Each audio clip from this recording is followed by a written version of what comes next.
This episode of The Curbsiders is available for CME and mock credit through our partnership with the American College of Physicians. ACP members can go to acponline.org/curbsiders and claim their free CME and mock credit. Thank you and enjoy the show.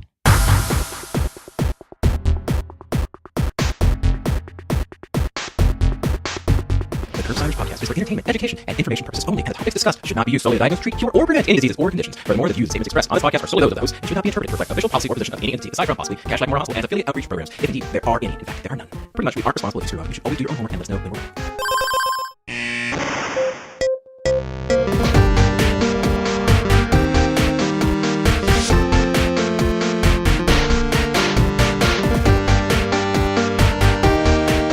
Welcome back to The Curbsiders. Well, hello, Matthew.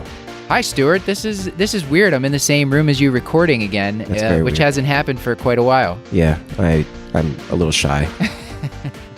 And with us, we have a new producer, Emmy Okamoto. Hello, Curbsiders. Thank you, Emmy, for producing this episode. Actually, before Stuart berates the audience, why don't you tell them what this episode's going to be about? Yeah, today we're discussing anaphylaxis. So don't be scared, but be ready to treat with epinephrine. We'll be going over the treatment, how to recognize and diagnose it, and also some other tips on lab tests you can order and how to counsel a patient about using epinephrine. Yeah, it's insanely practical. But before we get to that, Stuart, why don't you tell the audience? In case you didn't know, since we went in a completely backwards way, this is the Curbsiders Internal Medicine podcast, where normally we have, and again today, we have expert guests who present clinical pearls and practice-changing knowledge. We present those to you, talk to them about a few life-changing things and books and movies and events and things like that. So it's pretty quick this time, so if you want to skip 5 minutes, you can, but then Paul will hunt you down and slash your tires. That's true. Our guest on today's episode, in the midst of the ACP conference, actually, we just attended her talk and then immediately afterwards bombarded her with an interview. Our guest today is Dr. Olajumoke Fadugba, and she goes by Jumi for this episode. She is an assistant clinical professor of medicine at the University of Pennsylvania, as well as the fellowship director for the Allergy and Immunology Training Program at the University of Pennsylvania. And she did a wonderful job both giving her talk at ACP today and also on this episode, just giving us a lot of very high-yield, usable stuff. This is a topic that I've never felt comfortable with, so I'm really excited for you all to hear it. Jumi, so we're just going to start off, and we're going to ask you a very easy question. Can you give the audience a one-liner to describe yourself, and definitely include something that you do outside the world of medicine?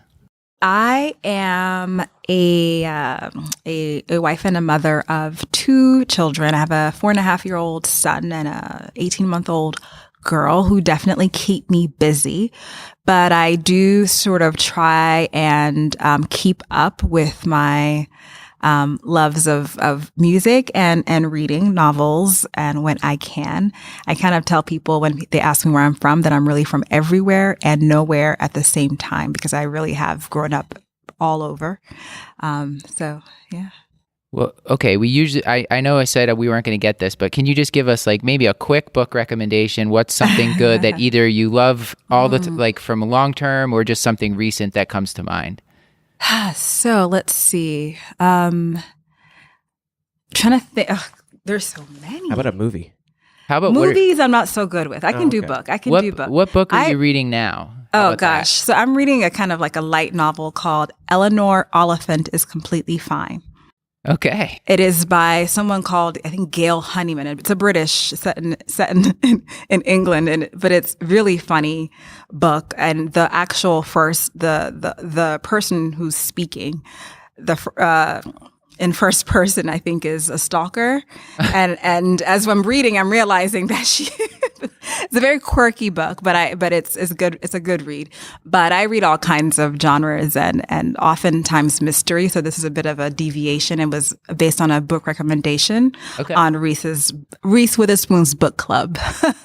I'm sure Stuart's going to tell us how much does that cost, Stuart, and how many copies? 1820 on Amazon, and I have no clue how many copies are left. That's a hardback. Okay. So, but you just want hardback. You never want paperback anymore.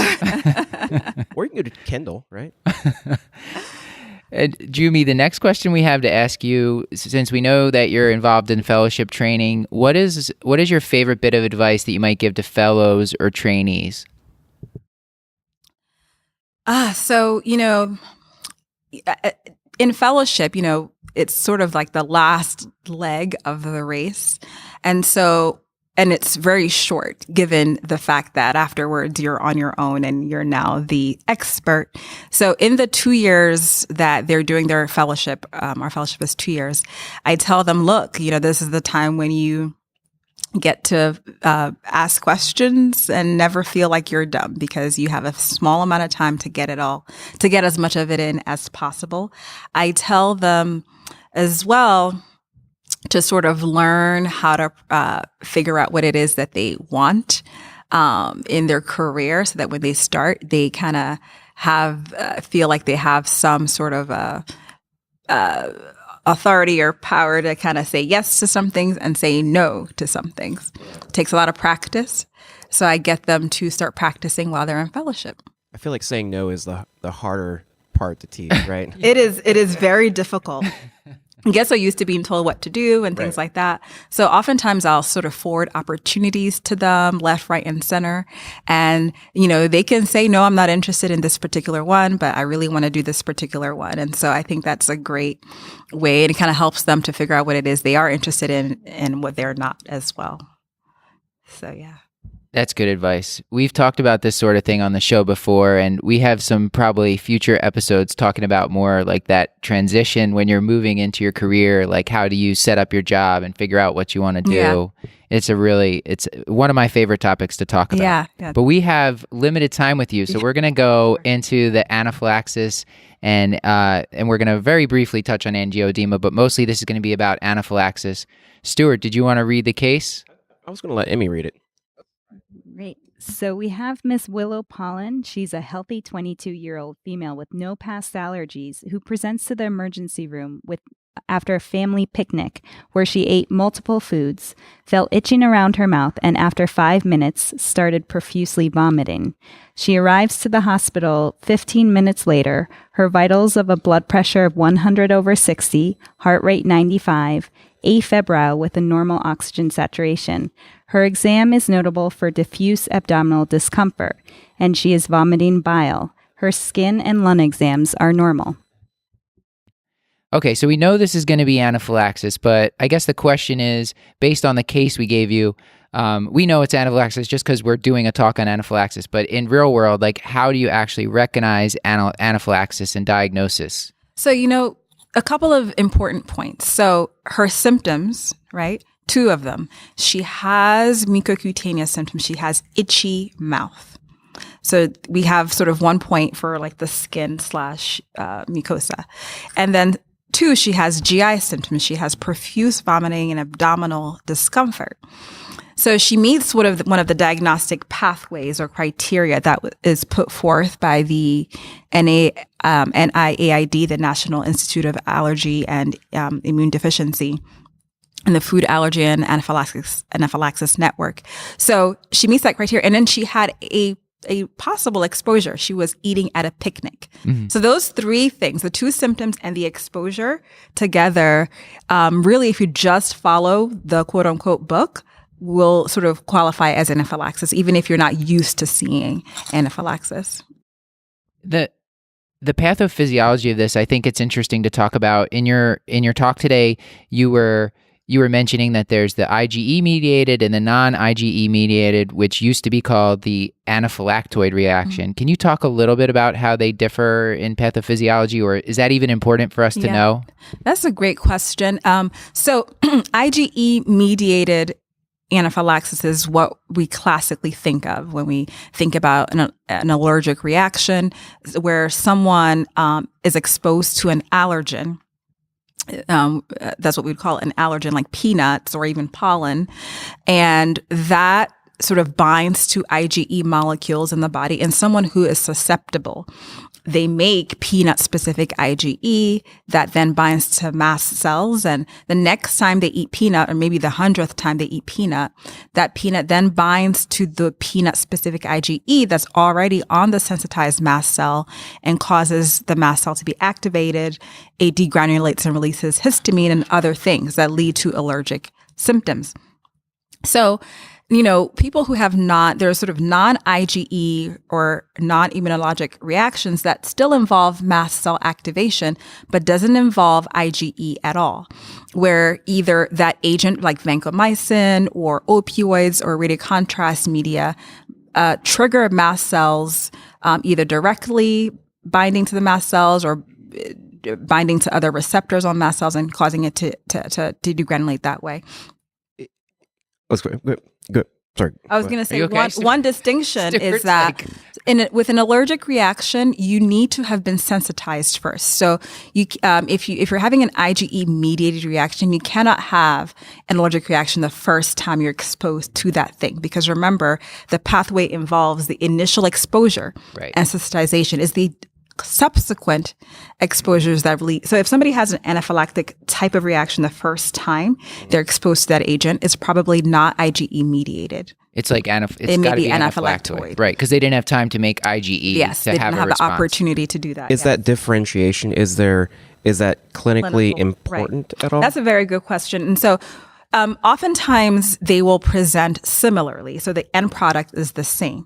And they're treated similarly, although we find clinically or practically that sort of anaphylactoid reactions tend to be more responsive to pre-medication and sort of preventing the symptom from pre-medication. We don't fully understand why that is, so we often pre-treat for contrast-mediated reactions. Sometimes we'll give Benadryl before opioids. We'll give Benadryl before vancomycin. Meanwhile, sort of IgE-mediated reactions don't tend to respond to that type of pre-treatment regimen, and that's something we see, and it's not foolproof. So you can't always prevent an event with a non-IgE-mediated reaction. You can still have symptoms with contrast media despite pre-treatment, but it just reduces the risk. Stuart, did you have something? Because I had a follow-up question as well. The follow-up question I had was pre-treatment with what, and she answered that question.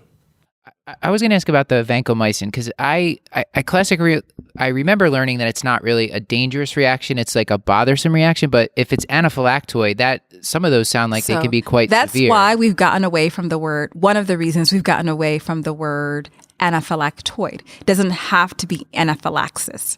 So that's tough. So what I mean by that is you're having symptoms related to mast cell degranulation. It may just be hives. It may be only hives, or it may be hives and wheezing and GI symptoms, sort of. But whatever end of the spectrum you're in terms of the reaction, it is not. Really should be called, again, non-immunologic or non-IgE mediated. Does that make sense? So red man syndrome, you wouldn't classify that as anaphylaxis, right? But it is non-IgE mediated. So that's why that's the more accurate term. The other might be a misnomer depending on the situation. Yeah.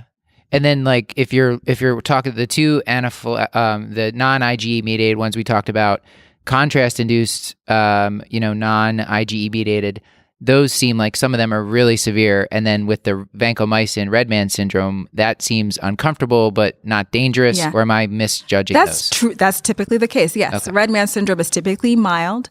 You can, as you know, slow down the infusion. Sometimes that's adequate. Sometimes you need to slow down the infusion and pre-treat with diphenhydramine. But yes, typically that's much milder than what people experience with radiocontrast media. Okay. Mm-hmm. Good. All right. I'm glad we hashed that out a little bit. Yeah. Is there ever a role for an anaphylactoid reaction with epinephrine? That's yes. Okay. All right. Great. I like it. Very much to the point. And if you sort of just, again, go back to the way epinephrine works, it makes sense that it might help with that type of reaction. It's still sort of increasing cardiac contractility, increasing your blood pressure, just reversing the events that are occurring once the mast cell has been degranulated.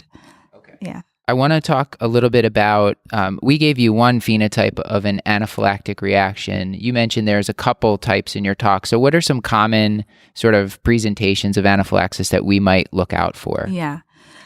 So there are three sort of diagnostic criteria or pathways or phenotypes that have been put forth by the NIAID and the Food Allergy and Anaphylaxis Network. These were put forth to really help providers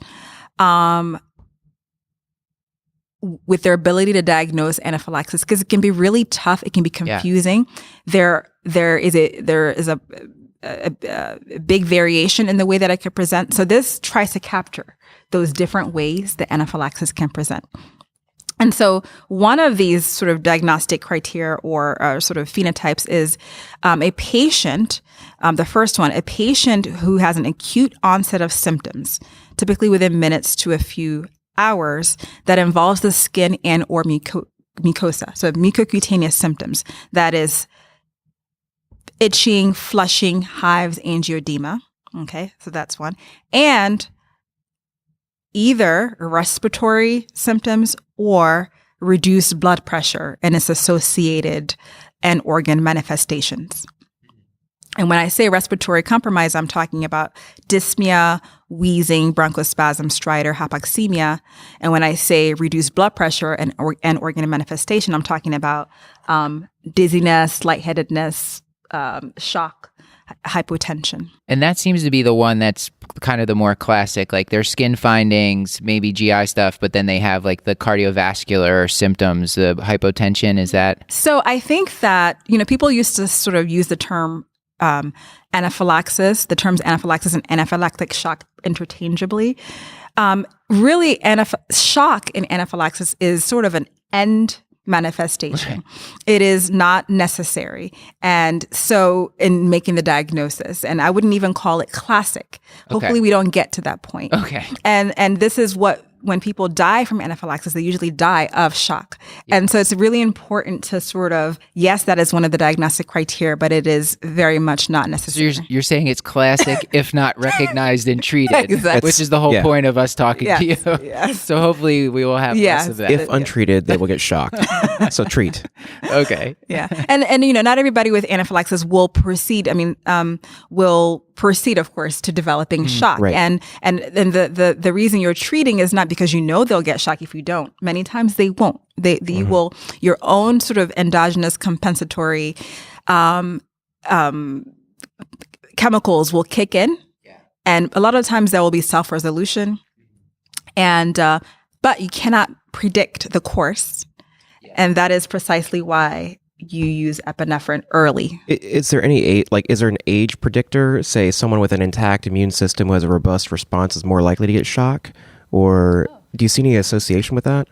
We think there is an age association, but it tends to be older people who succumb to anaphylaxis, usually because they have comorbid disease like lung disease or airway disease or cardiovascular disease. And they're all on beta blockers. And they're on beta blockers. So they have all the things that increase your risk. Exactly. And, the anaphylactic event itself can have effects on the cardiovascular system. So histamine can cause vasospasm of the coronary artery, and it can disrupt the arteriosclerotic plaques that are in there. And so this is why people who have heart disease, who are older, and all of these things are a higher risk of having poor outcome. Right. Mm-hmm. And you mentioned one of the other ones, but I wouldn't classically think about this. I would probably think this is like food poisoning. Someone eats and then they get some mouth itching and they start profusely vomiting. Is that under-recognized? Or it is, I think, under-recognized. And so if you eat and you start vomiting profusely, maybe it is food poisoning. But if you are itching, that is the main distinction.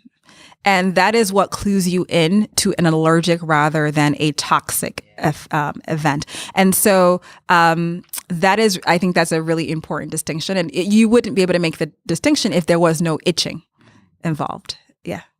Yeah, that was news to me. And I think the third type you mentioned was sort of like there was a likely exposure, or then there was one that was like someone ate a salad and there was like multiple different things. So let me go to the second sort of diagnostic criteria / phenotype. So if somebody has 2 or more of the following, and I like to think of these things as organ systems. So one, skin or mucosa is one. So that's rash, hives, or angioedema of the lips. That's mucocutaneous. That's one system. Second system is respiratory. Third system is GI. And fourth is the cardiovascular system. So if you have 2 or more of these systems involved and you have a likely allergen exposure, you may not know what it was, but it happened within 5 minutes of eating something, that would classify as anaphylaxis. Okay. And then the third is someone eats something or is exposed to something they have a known history of an allergic reaction to. All they need is one manifestation, and that is evidence of reduced blood pressure. They eat a cashew nut that they have had hives from before, and this time they eat it by mistake, and then they pass out. Okay. They don't have to have hives. Right. You're going to give them epinephrine because that's anaphylaxis. If they just had hives, would you treat them? Great question. So I was just going to say, obviously you have to look at the correct clinical context, because if I walk through Macy's, smell some perfume, poop my pants, and pass out, it's probably not anaphylaxis, right? Although it would meet the criteria. That's a good question.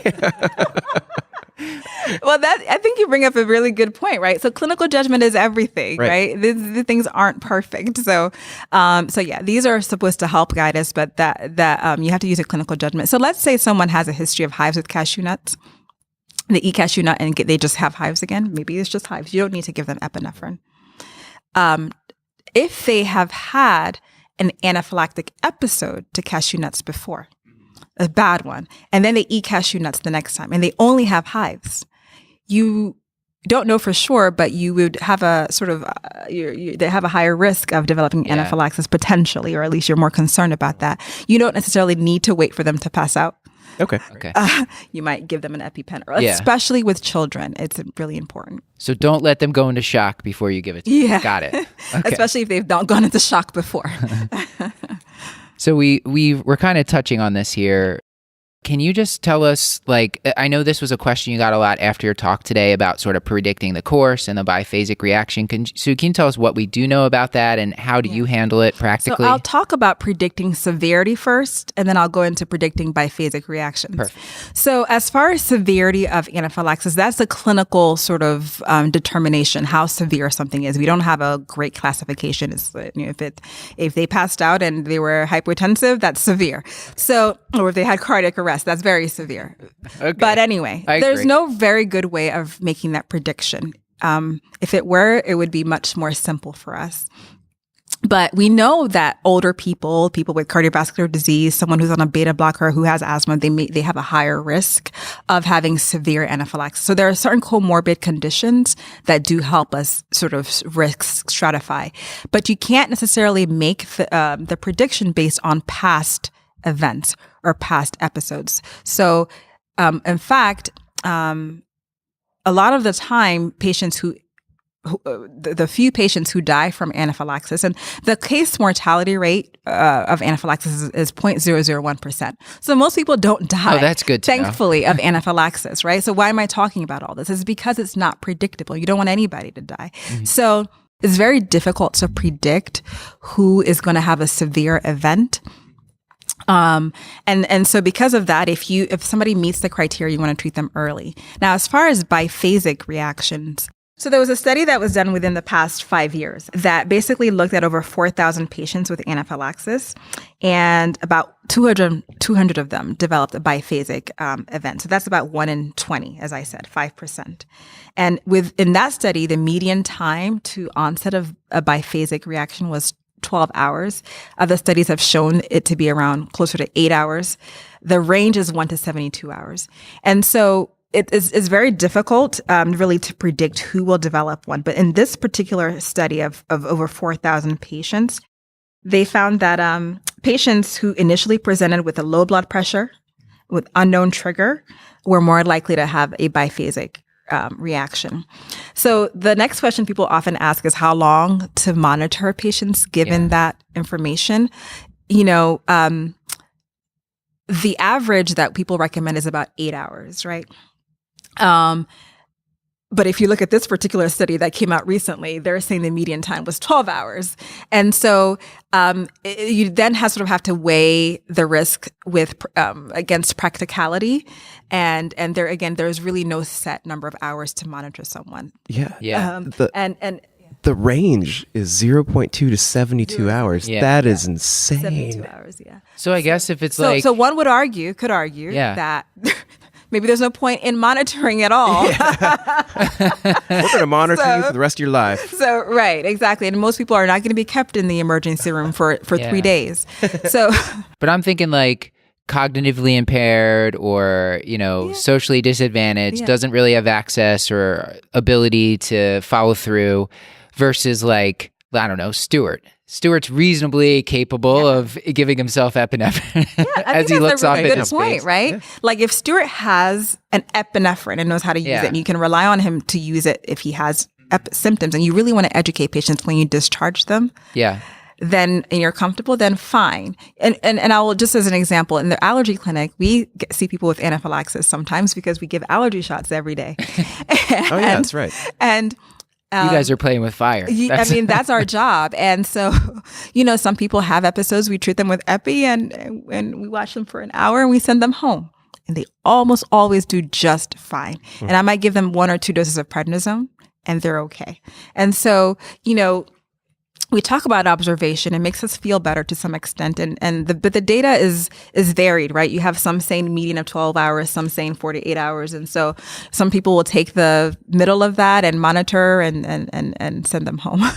So it sounds like expert opinion. Yeah, it very much is. Physician gestalt. Consensus guidelines.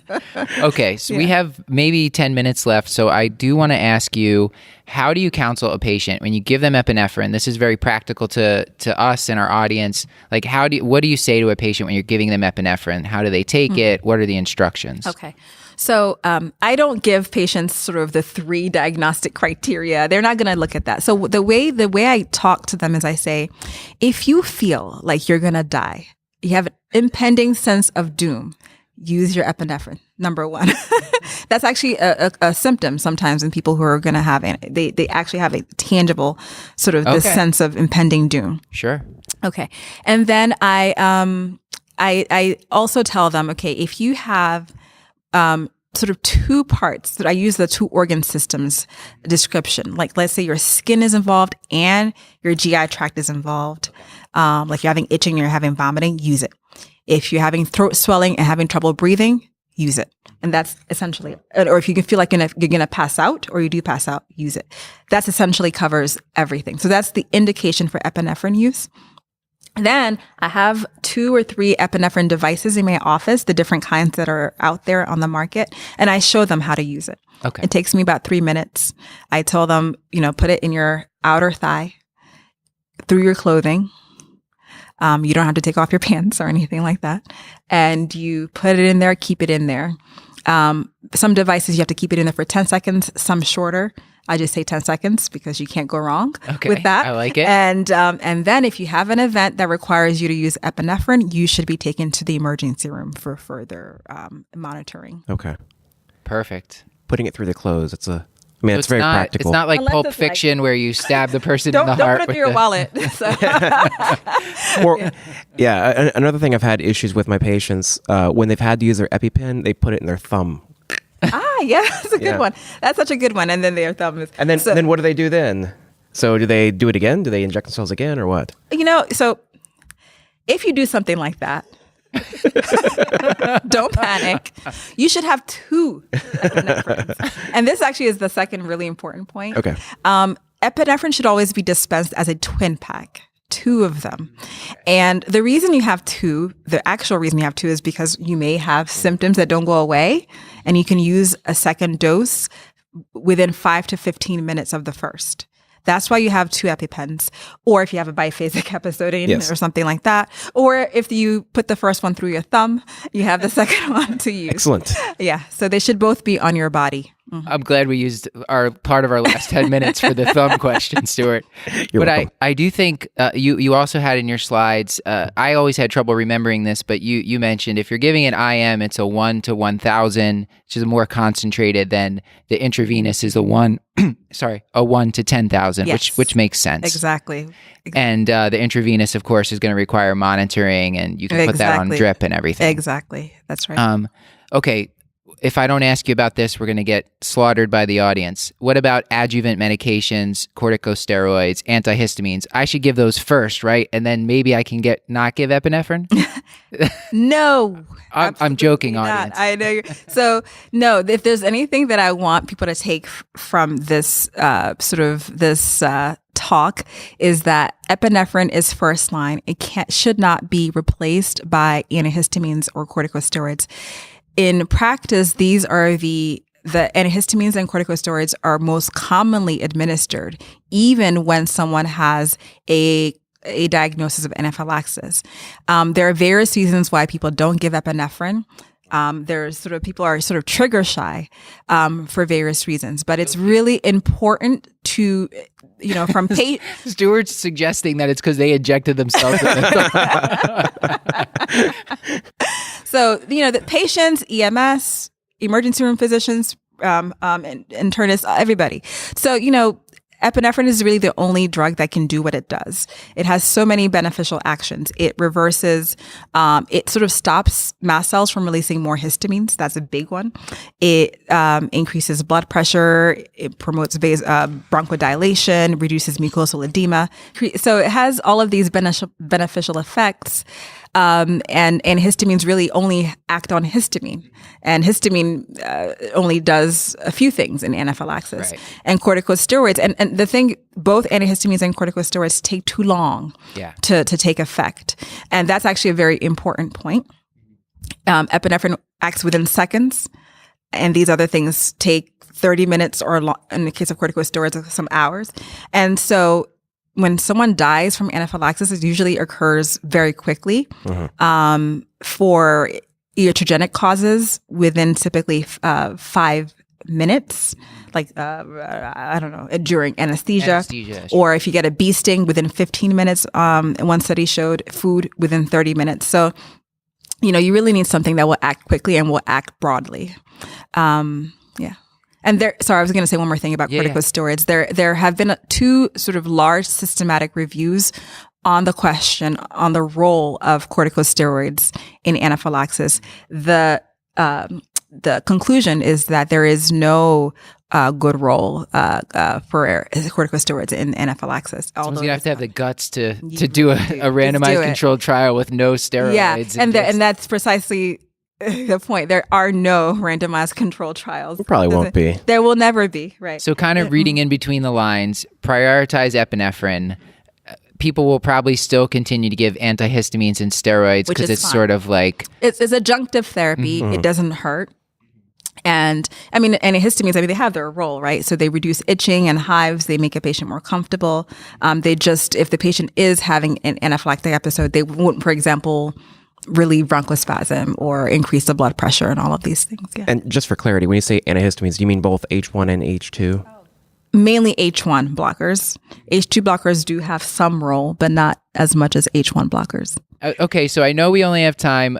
We just powwowed real quick for the audience. They're not going to hear that, but you told us you had 2 things. You wanted to briefly mention tryptase, and you wanted to address the contraindications thing for epi one more time. Yeah. So I'll give you however much time you need. Sure. So firstly, epinephrine, there is no absolute contraindication to giving epinephrine. If the patient is elderly, they have hypertension, they have cardiovascular disease, you can still give epinephrine. Yes, we know epinephrine can increase blood pressure, can increase cardiac contractility, causes vasoconstriction, and all of these things. And there is some risk potentially. However, it is really the only thing that can save someone's life if they're having an anaphylactic event. In fact, it is these same patients who have hypertension, cardiovascular disease, who are older, who are at higher risk of dying from anaphylaxis. And so overall, the benefit really does outweigh the risk. Excellent. And what if we're uncertain about the diagnosis? What about this tryptase thing? Yes. Okay. So this is really, really important. So tryptase is an enzyme that's released by mast cells. It is quite specific for mast cells. And when someone has an anaphylactic episode, mast cells are degranulated, they release tryptase, and the levels increase in the blood. So you can measure tryptase in the blood, and a level above approximately 11 micrograms per liter, it may be supportive of a diagnosis of anaphylaxis. Now, tryptase levels rise pretty quickly after symptom onset.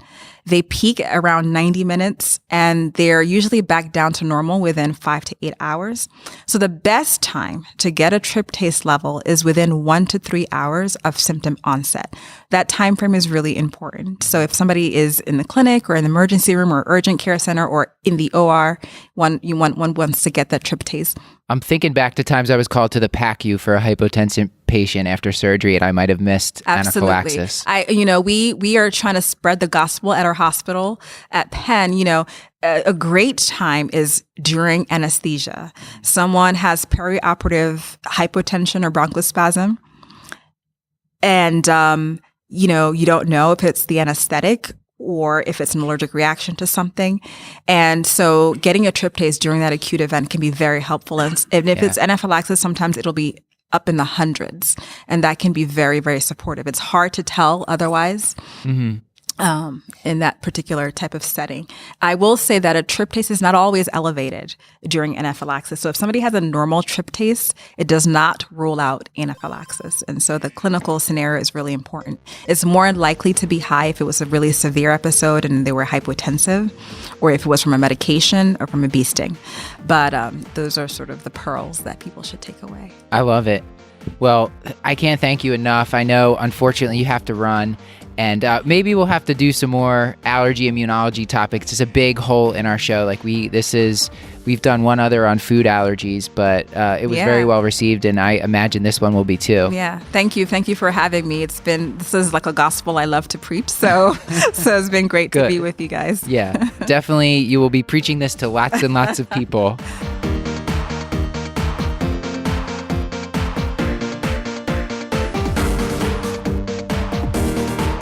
This has been another episode of the Curbsiders. Coming straight. Never mind. You have it in the script. Go ahead, Stuart. All right. Coming straight from ACP Conference in Philadelphia, room number 114. 112. If anyone wants to come find us. Oh, is it? We were there a month ago by the time this airs. Anyway, bringing you a little knowledge food for your brain hole. Delicious. You can get show notes at thecurbsiders.com/podcast or sign up for our mailing list at thecurbsiders.com/knowledgefood.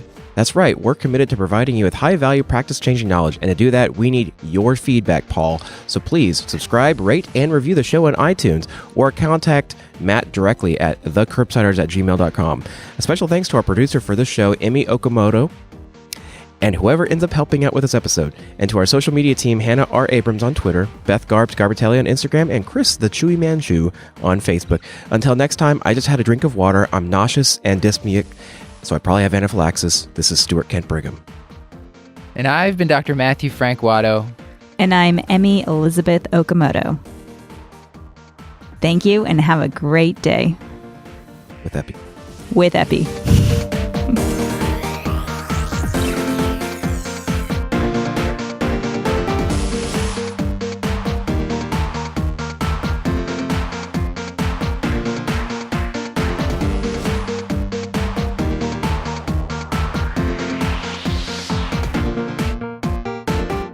Have you ever known patients to abuse epinephrine? They're like I like the rush, and so. Oh my gosh! No. What a dark thought, Stuart. Oh no! I'm just. Maybe I should have recorded that response. It's recorded. No, it is.